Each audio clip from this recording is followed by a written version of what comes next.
Magandang araw ang mga kababayan ko dito po sa Malaysia. Ang mga countrymen ko, mga Malaysian friends ko, nandito po si Nico Fabian. Once again sa programa natin na Nick Talk, The Real Talk with Nico.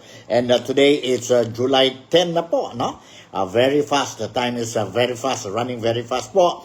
And of course, once again, I'll be giving you the latest updates regarding the news about former President Rodrigo Roa Duterte dyan po sa The Hague, Netherlands, or particularly dyan po sa detention center of the International Criminal Court. So wag na tayo to delay, and I will show you ang latest updates wherein Inday Sara Duterte visited again her father, si Tatay Digong, dyan po sa detention center ng International Criminal Court. And this is the latest updates regarding the updates of Tatay Digong and some issues regarding the impeachment of Inday Sara Duterte and other issues po related to Inday Sara Duterte and of course related to her father, si Tatay Digong po, dyan po sa Pilipinas. So without further ado, I would like to share with you this footage, interview of Inday Sara Duterte, which was aired early in the morning. Ibig sabihin po, ngayon ngayon sa Netherlands is still Wednesday, and tayo po one day ahead, no? One day ahead, a few hours ahead, dyan po sa The Hague o sa Netherlands. So nandito, let's listen to the interview or question and answers carried out or shoot to Inday Sara Duterte right after she visited her father dyan po sa detention center of the International Criminal Court. Let's listen to this. Drugs as well in the current state of our country in terms of illegal drugs. Great questions. VP, may tanong po. Congratulations for the Office of the Vice President for receiving an unmodified statement opinion from COAM, for 3 straight years under your leadership. What's your opinion with respect to this? Well, it shows no, the transparency and accountability and the compliance of the Office of the Vice President with all the regulations required by law. So we are thankful for the hard work. I am thankful for the hard work of Office of the Vice President personnel.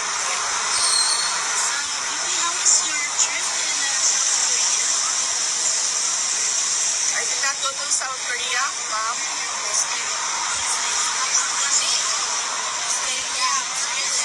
Australia? Oo, yes, ma'am. Opo. Yes, ma'am, there is a Filipino community event already confirmed on July 27 in South Korea. Opo. Oo. It's a Filipino community program. They organized it, and we were invited as speakers. Yes. Does it sorry, go ahead. Yes, we confirmed on the schedule because I wanted to thank the Filipino community as well in South Korea. Personally, thank them. I've always been thanking, and I've always expressed my gratitude to the Filipino communities worldwide. But when we receive invitations, we really try to accommodate it so that we can personally thank everyone.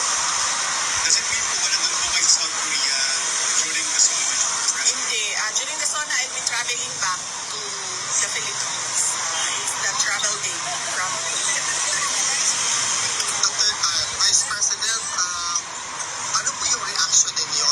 What does it mean when you told your spokesperson of the Office of the Vice President, Attorney Ruth Castelo, that she will not be the top dog of the Office of the Vice President? What's the motivation behind this? Oo, because the institution. It's for the office of the Vice President. No, it's not political. It's not for me. So that is why she will only bring good news, accomplishments, and announcements of the office of the Vice President. So,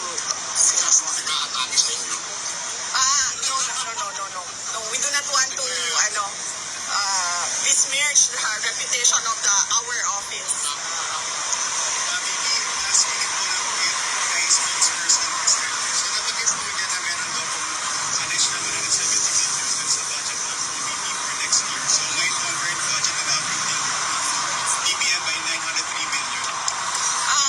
Yes.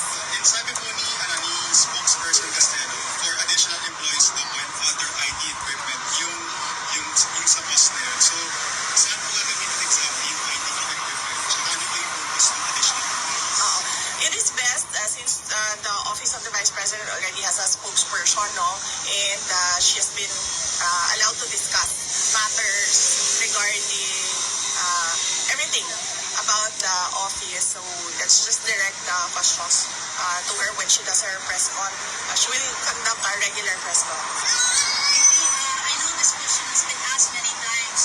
Yung impeachment na nakahang pa rin sa'yo, how are you going to address the allegations of, for example, fictitious names as beneficiaries of the fund?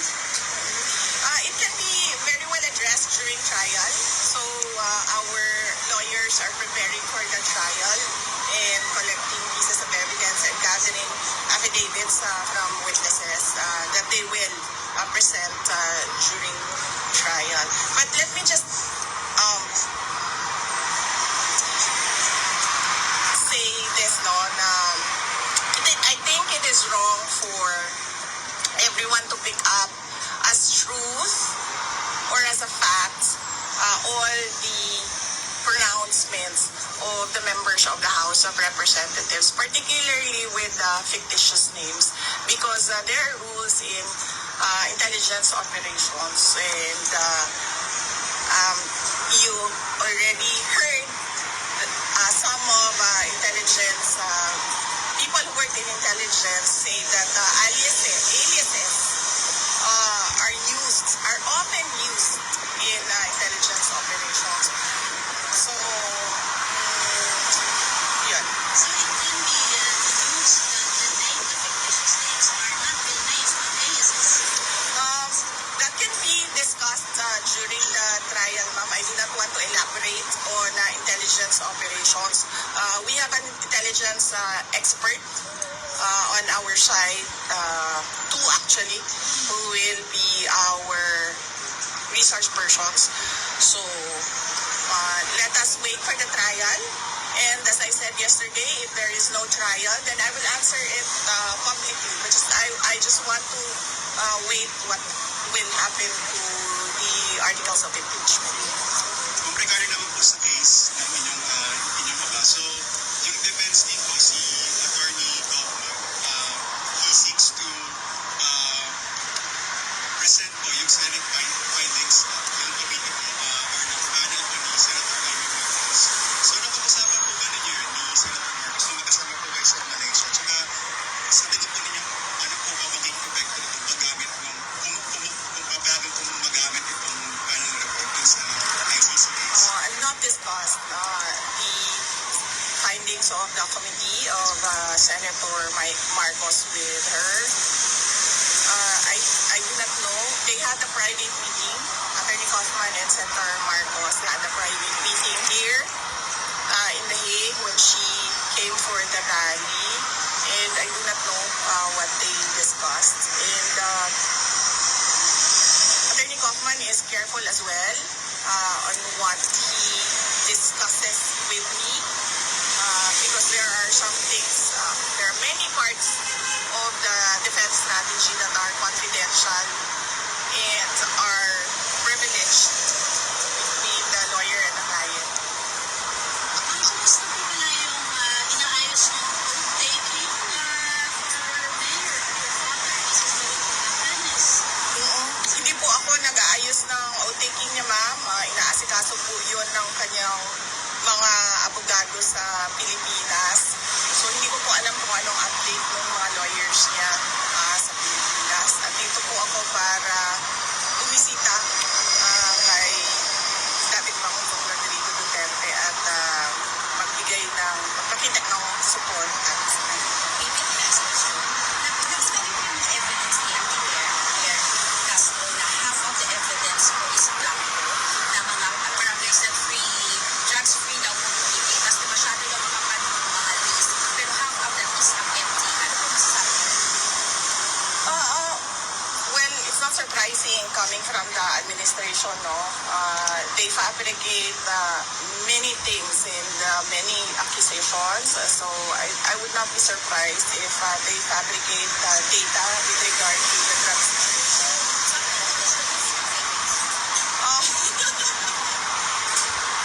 Absent on fake news, kung ano yung hindi totoo, hindi truthful, and faithful to the facts, that would be fake news, yes. VP, I know we ask this all the time. Meron po ba mensahe si President Duterte sa mga kababayan niya? Kanina, masyadong mahaba kasi I'm sorry ha. Kanina, he had message for everyone. It was so long and somehow hindi ko na nakuha lahat. I'm so sorry. Pero VP, to follow up on that, is our former president ever tired of us asking about his message to us? Kasi meron nagtanong, No. I ask him his message every day. Pero i-gist ko na lang yung kanina na sinasabi niya ha. Sinabi niya, lahat ng ginawa niya ay para sa bansa. At sinabi niya, hindi lahat ng mga nakakulong, he was directing it to my son actually, sabi niya, not all people in detention are bad. I am not here because I am a kidnapper, I am a robber, I am a hold-upper, I am a thief. I am here because I did things for my country. And I do not regret going after criminals and going after people dealing in illegal drugs for my country. So yun yung gist ha, medyo mahaba yun kanina. Pero Pwede ako magtanong tungkol kasi kaibigan mo si Amy Marcos. Kasi palagi ako papunta dito, walang nagtatanong tungkol sa dalawa ninyo. Yung nagpunta ka sa Villamor Airways, natanong ba ni Amy Marcos na saan siya? Kasi hindi ka pinapasok eh. Tapos yung si Alcotera nakapasok. Yun lang ang tanong ko. Kasi kaibigan mo siya. hindi ko siya. Kaibigan mo siya, nandoon siya sa'yo. Wait ma'am, sandali ha. Kasi hindi ko na kasi maalala ma'am. Tingnan ko lang yung chat namin ma'am. Nag-ausap kami nung araw na yun ma'am. Marami na March 11 yun, no? Hanapin ko lang ma'am kung meron kaming chat that day. March 11. Pero Okay. sa maalala ko lang ma'am. Wait lang. Okay, what you're watching now is si Inday Sara Duterte, Vice President Inday Sara Duterte is in The Hague. He just left the detention room of Tatay Digong po, dyan po sa International Criminal Court Detention Center. And of course, every day, ang dami mga tao who will be waiting for anybody who visited Inday Sara Duterte, especially yung mga immediate family members like children and of course lawyers. But when it comes to lawyers, it is attorney Nicholas Kaufman who will be answering questions from the Filipino communities who are, every day they gather outside the detention center. So now, this is the Wednesday visitation of Inday Sara Duterte po. And of course, I was made to understand, or we were made to understand, that the ICC authorities have already granted 4 times a week visitation to Tatay Digong.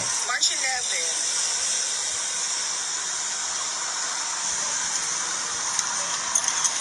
So let's listen to more information coming from Inday Sara Duterte po.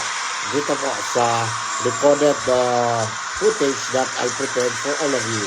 Sana lang po, you are ongoing and learning something when it comes to the updates of Inday Sara Duterte, updates of Tatay Digong po dyan sa Biheg. Kasi BP is very trusted with Amy Marcos. Kaya nang nanggulo sa 2028. Yes, yes. Yeah, I know Amy Marcos is traitor. Yeah, I know.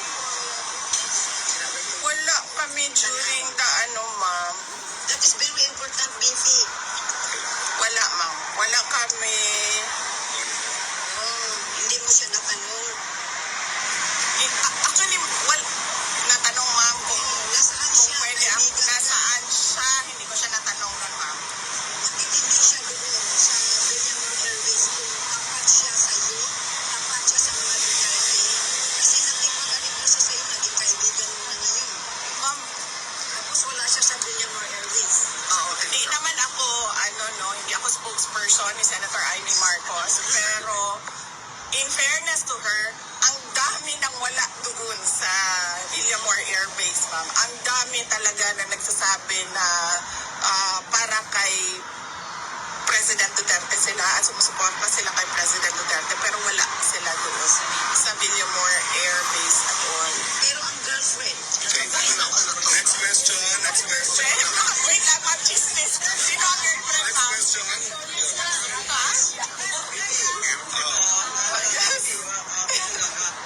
nabay niyo po yung interview ni Manong Chavez sa Bilyonaryo na pag kumandidato ka una po kayo sa Philippine for support ko daw po sa iyo. Nakamusin na si Simon na si BBM.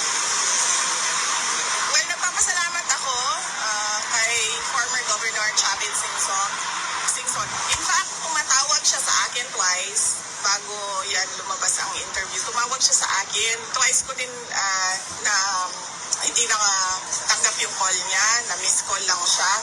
Tapos nung nag-message naman ako sa kanya na patawag ako, hindi na siya nakasagot, naka-busy din kasi. So, nagpapasalamat ako sa kanyang suporta. At isa siya sa mga tao na kilala ko na maayos kausap at may prinsipyo na tao. Ma'am, another question. That's 3 years from now, the presidential election. Right now, what does the BBM as the Vice President and once and for all address the criticisms that you've been not only in your job, but just going around the world? So, ano po yung plano natin? Yes, ma'am. Very recently, we did our pasidungog, no? Doon sa pasidungog ay binigay na namin yung report namin sa taong bayan kung ano yung isang taon na nangyari sa Office of the Vice President. At binigyan din namin ng recognition yung mga partners namin for the past year sa Office of the Vice President. Since tinanggal na ng House of Representatives or ng Congress yung medical and burial assistance ng Office of the Vice President, ang naiwan na lang sa mga projects namin ay pagbabago yung Million Learners and Trees campaign.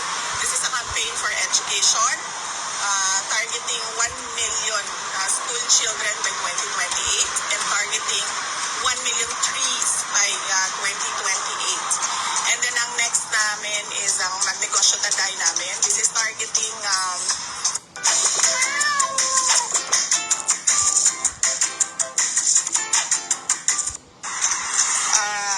women's association and LGBT groups or individuals want to access financing for their micro or small enterprises.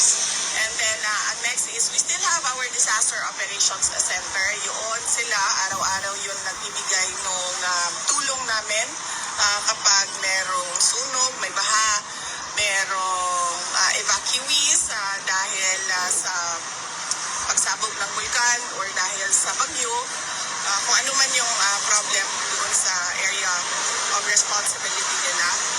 And then we also have the Libreng Sakay program. Ito yung mga buses na pinahiram sa Office of the Vice President. So ang ginawa namin ay nilagay namin sila sa mga ruta na kailangan ng transportation during high traffic hours. And And then ang next namin is yung Pansarap program namin. This is the feeding program namin wherein we target school children, malnourished school children for 120 days. We do our feeding program. In fact, meron kaming quite funny story dito sa Pansarap namin na project, no? Dahil after 120 days, nagkaroon kami ng beneficiary na naging obese ang kanyang weight. So nagka-problema na naman kami kasi sabi nung aming project manager, hindi pwedeng obese ang isang bata. So kailangan doon sila pumasok sa weight para sa edad nila. So yun po yung mga projects ongoing for the office of the Vice President. And dagdag doon sa mga ginagawa ng opisina namin doon sa loob ng Office of the Vice President and mga satellite offices namin, no? We have in Pangasinan, in Isabela, in National Capital Region, and then we have Western, Central, and Eastern Visayas. We have BARM, we have Western Mindanao, Southern Mindanao, and Caraga. And Bicol. So, yan yung mga ginagawa nila. And then, para sa akin, dinadagdag namin yung mga invitations ng various associations. And then, yung invitations ng Filipino communities abroad, mainly to discuss what happened to President Duterte at anong nangyari doon sa kanyang extraordinary rendition and yung injustice ng ICC, justice na ginagawa ng ICC, holding an 80-year-old man in detention, knowing he has health problems. And then, yung discuss din namin during our Filipino community events, kung ano ba yung mga gusto makita ng mga kababayan natin, lahat ng mga OFWs na nakatira or nakatrabaho abroad dahil napakaraming best practices around the globe. And then finally, we discuss what is happening right now in our country. So yan yung mga ginagawa namin. Ma'am, kailan ang next visit niyo? Kita tayo. Wala pa ako schedule kasi medyo mahaba yung schedule ni Veronica dahil school break na niya eh. So mahaba yung kanyang time. Okay. But you will be here. Wala nang schedule ang visit niya. Wala ako dito. Pag wala akong schedule sa bisita, wala din ako dito. Nandito lang ako pag may schedule ako sa bisita. Sa loob. One question, ma'am. 4 times a week. Tama. Ma'am, I have a question. As an excellent hard-working Vice President with 3 consecutive unmodified opinion from COA, what is your message to your detractors who tries to pull you down to the mud when in fact you're shining like a star? Sinabi ko na yan. Kuyawa po na ako. Para itong beauty contest, beauty queen answer, no? Grabe. No, ano lang. As I said, diba, before, when they started, sabi ko, you just try and drag me to hell. Then, we'll see. VP, mabuhay ka. Mahal ka ng mga Pilipino. Thank you. So, Okay. Alright, yun po, narinig niyo po ang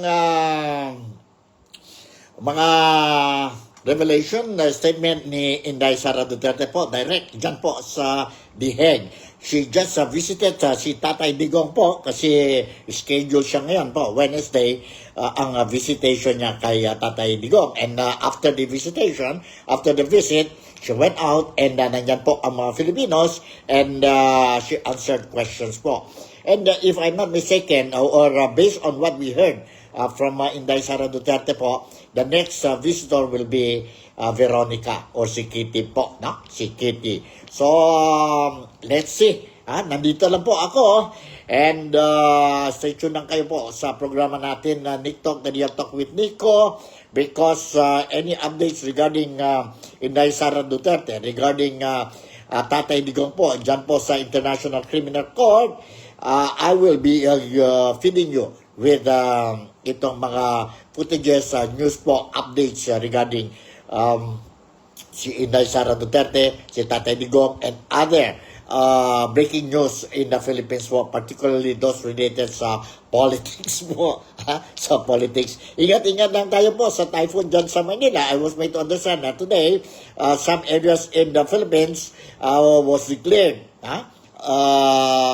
serado ang mga klase po dahil sa typhoon na yun po. No? Si Typhoon na Bising, if I'm not mistaken. But before I will end itong episode natin po, no?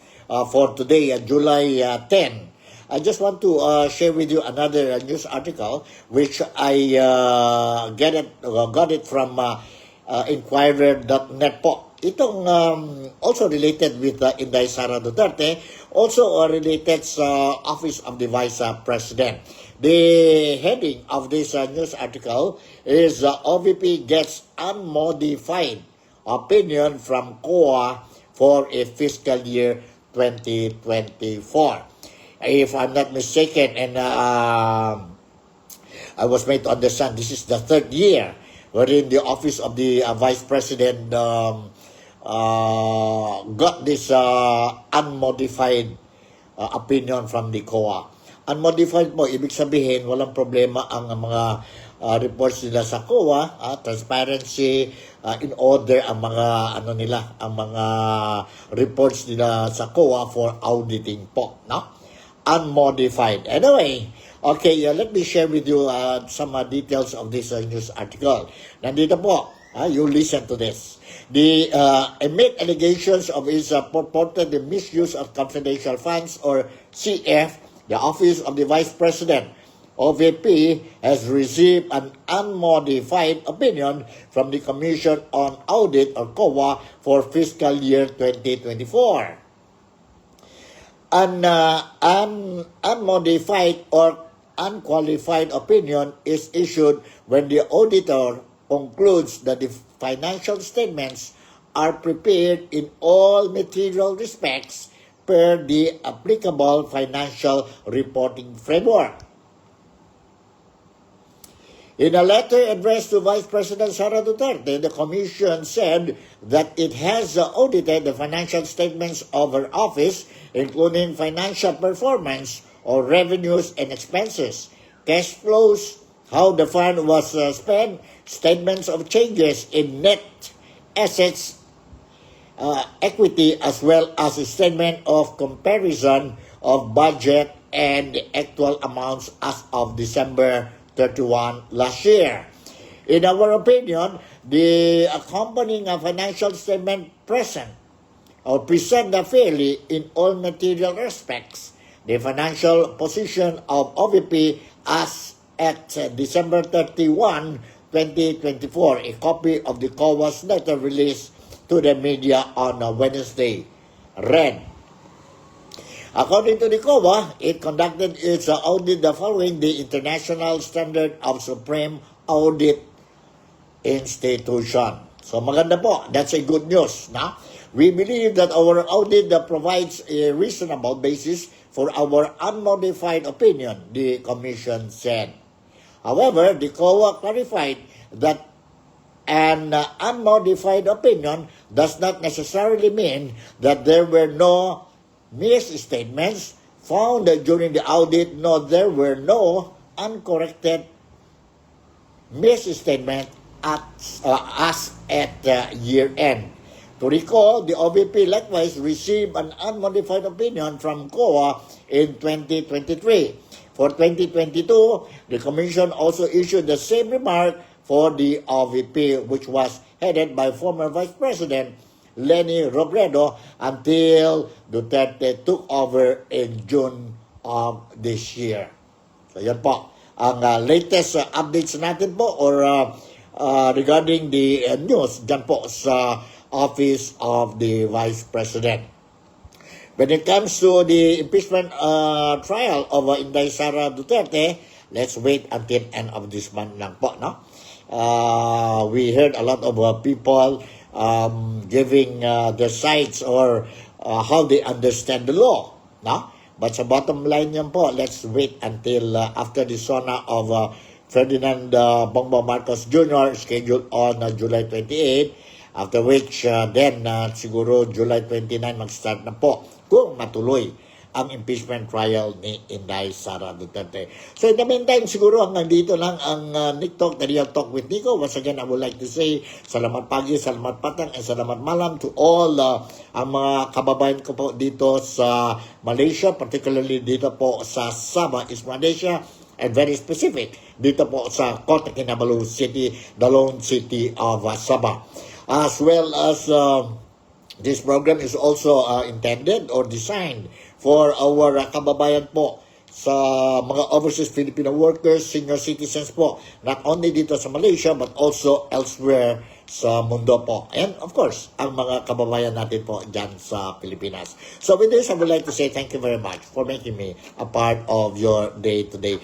Ingat kayo po. And today is Thursday and tomorrow is Friday. So malapit na po ang weekend holiday natin po. So in the meantime, from Malaysia, Sabah, the Philippines, God bless us all and see you in my next episode. Bye.